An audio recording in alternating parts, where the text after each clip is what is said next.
Ao anoitecer daquele dia, o primeiro da semana, estando fechadas, por medo dos judeus, as portas do lugar onde os discípulos se encontravam, Jesus entrou e, pondo-se no meio deles, disse: "A paz esteja convosco." Depois dessas palavras, mostrou-lhes as mãos e o lado. Então os discípulos se alegraram por verem o Senhor. Novamente, Jesus disse: "A paz esteja convosco. Como o Pai me enviou, também eu vos envio." E depois de ter dito isto, soprou sobre eles e disse: "Recebei o Espírito Santo. A quem perdoardes os pecados, eles lhes serão perdoados. A quem os não perdoardes, eles lhes serão retidos."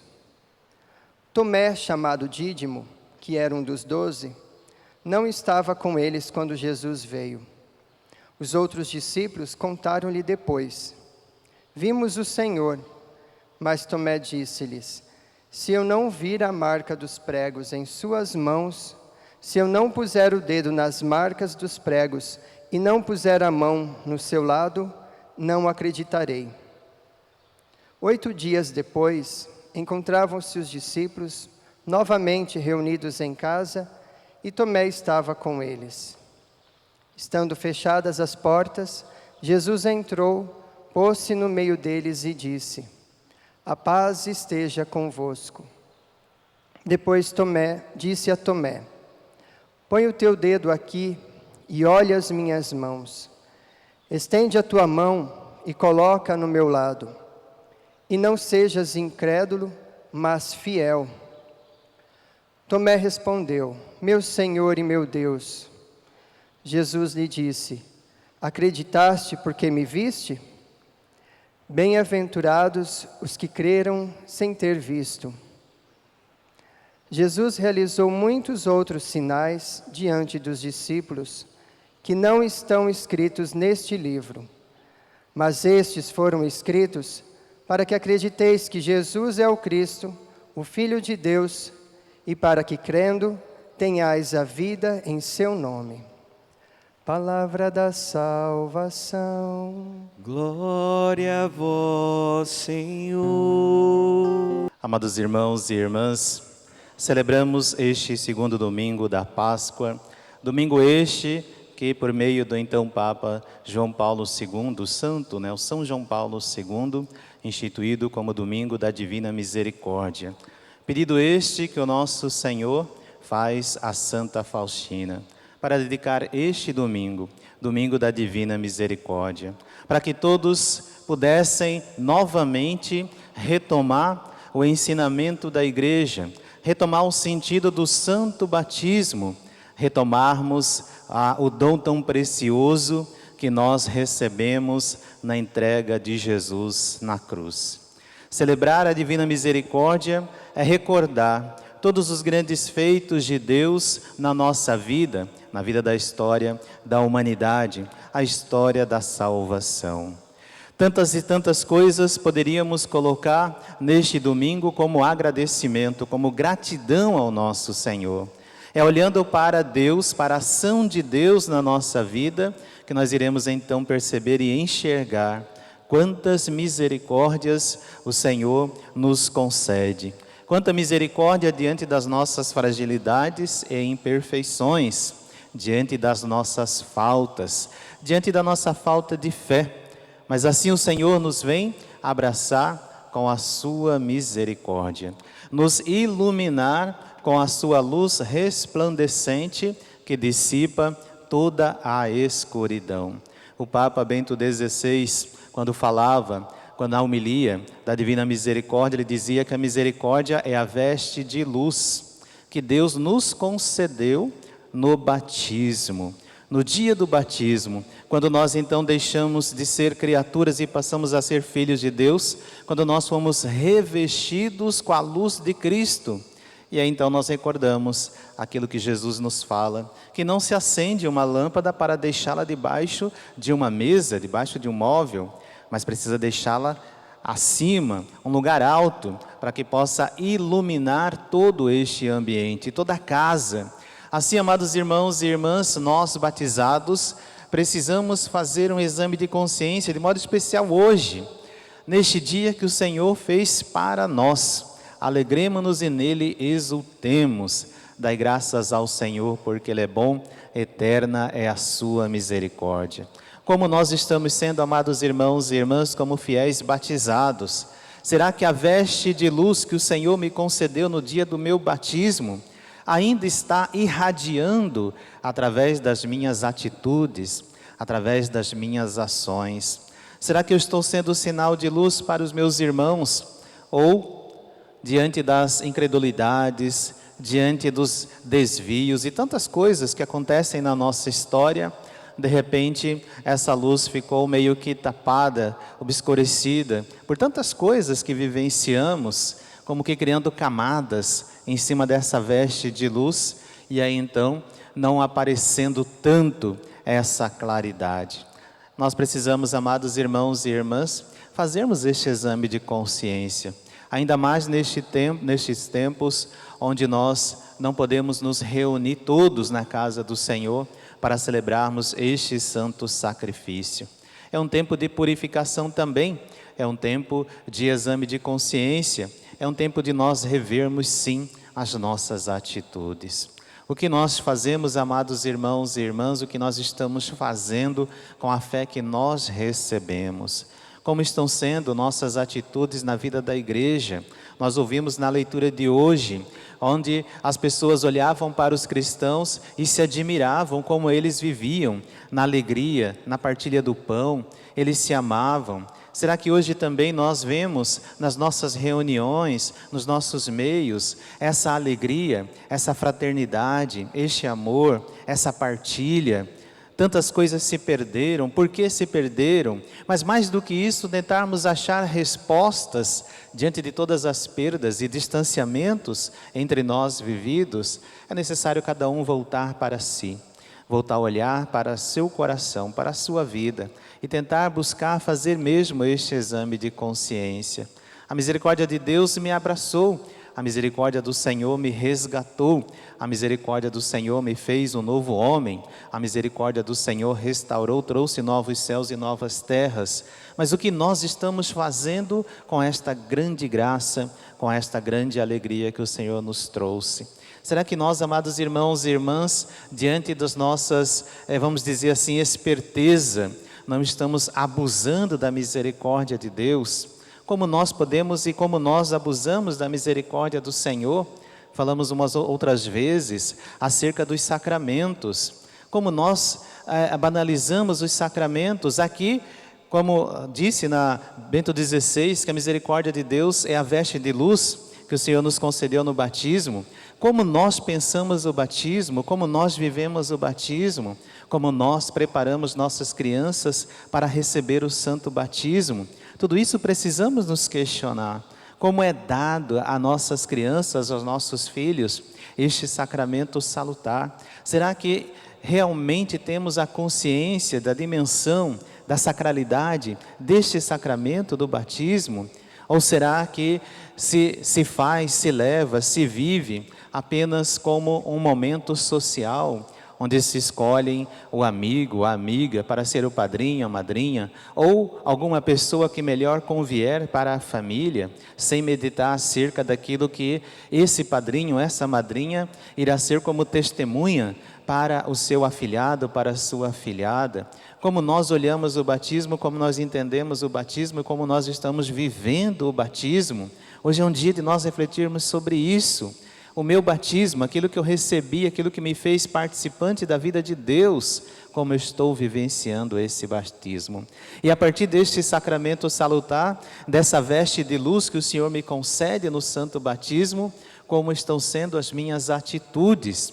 Aí, se nós olharmos para os outros sacramentos, de modo especial o sacramento da confissão, que nós recebemos e podemos receber tantas vezes forem necessários, precisos, como nós vivenciamos e como nós olhamos para este sacramento, porque nós sabemos que no sacramento da reconciliação, nós experimentamos mesmo a misericórdia de Deus que nos abraça. diante de nossos pecados, nossas faltas, e ali, se de coração mesmo, sincero, arrependido, nós renunciamos, nós queremos lutar contra os males que nos levam ao pecado, e verdadeiramente nós experimentamos este abraço de Deus na sua misericórdia.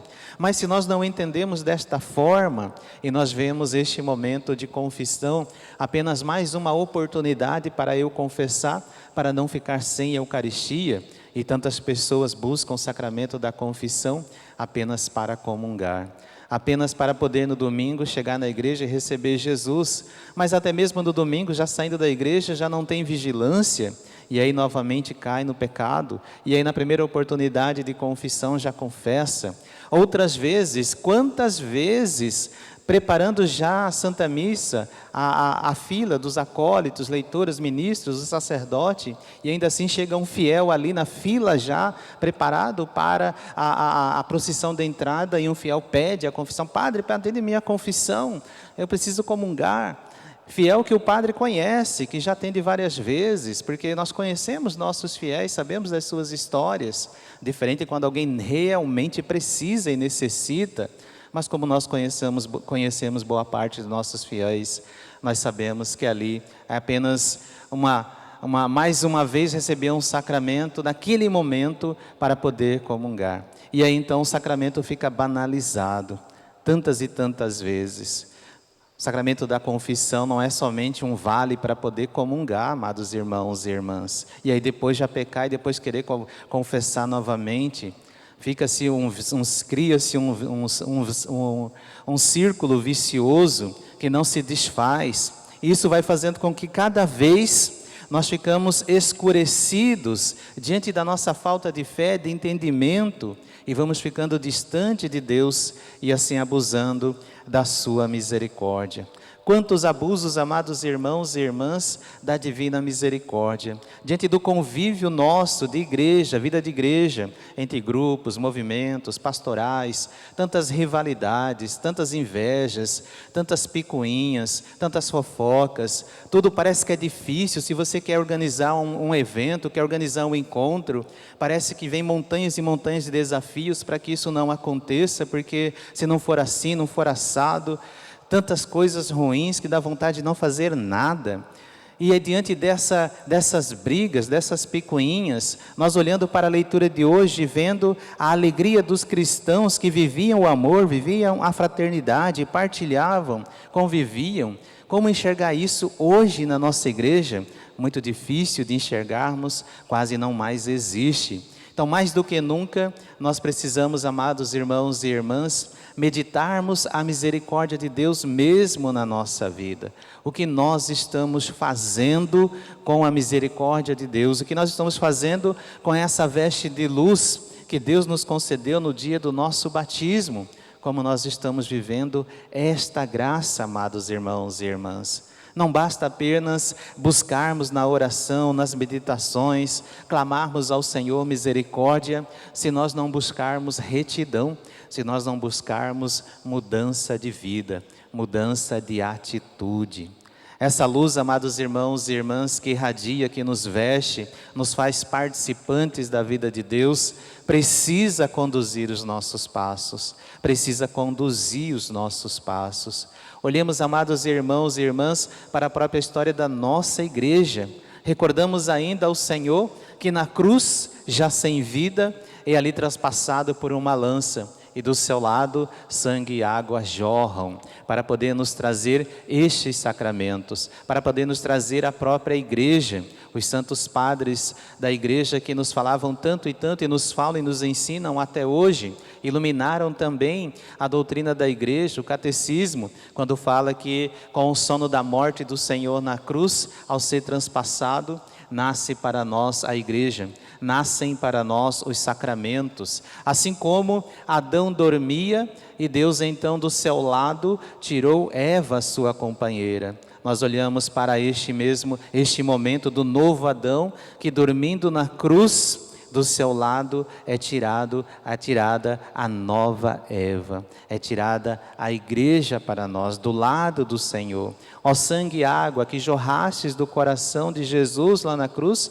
como fonte de misericórdia para nós, eu confio em vós. Nós rezamos isso no terço da Divina Misericórdia e precisamos meditar muito esta verdade, este mistério, para enxergarmos aqui a profundidade da nossa fé, o significado da Santa Igreja e dos sacramentos para nós, porque nasceram do lado de Jesus transpassado na cruz. Assim, amados irmãos e irmãs, nós precisamos buscar o nosso viver no nosso dia a dia. Repito mais uma vez, já disse outras vezes nas homilias passadas, nós estamos vivendo um tempo difícil, mas um tempo de oportunidade, um tempo de repensarmos nossas atitudes. Quando nós pudermos nos reunir novamente na casa do Senhor, quando pudermos novamente celebrar a Santa Missa com todos os fiéis presentes, quando pudermos voltar às atividades dos movimentos, das pastorais, como será esta volta? Será que nós iremos continuar com as nossas misérias? Será que nós iremos continuar com o nosso agir limitado, egoísta, mesquinho? Não podemos mais, tem que ser uma volta diferente, tem que ser diferente. Eu preciso aproveitar este tempo onde não me é permitido viver a Eucaristia na igreja, participar, onde não me é permitido reunir com meus irmãos de grupo, de movimentos, de pastorais, para poder realmente, quando pudermos reunir novamente, ser diferente. Deixar de lado as brigas, deixar de lado as indiferenças, os ciúmes, as invejas, todo o mal que corrói, todo o mal que corrompe a ação de Deus na nossa vida, tudo aquilo que limita a ação de Deus, melhor dizendo, porque a graça é derramada, a misericórdia é derramada, mas se esses véus, se essas paredes, se essas pedras bloqueiam a ação de Deus na nossa vida, o agir de Deus, como nós iremos experimentar esse banho tão belo, tão bom, tão regenerador da misericórdia de Deus na nossa vida? Não poderemos viver, amados irmãos e irmãs, da mesma maneira que nós vivíamos. Precisamos deixar de lado nossas indiferenças, nossos gostos particulares, para podermos realmente buscar e vivenciar aquilo que é essencial para nós. Essencial para a nossa vida, essencial para a igreja, essencial para o mundo. Por isso, hoje é o dia que o Senhor fez para nós. Alegremo-nos e nele exultemos. E diante das nossas dificuldades, nossas limitações, olharmos para o Senhor e clamarmos a sua misericórdia, mas com vontade de mudança, com vontade de conversão. Não podemos mais ser os mesmos. Louvado seja nosso Senhor Jesus Cristo. Para sempre seja louvado.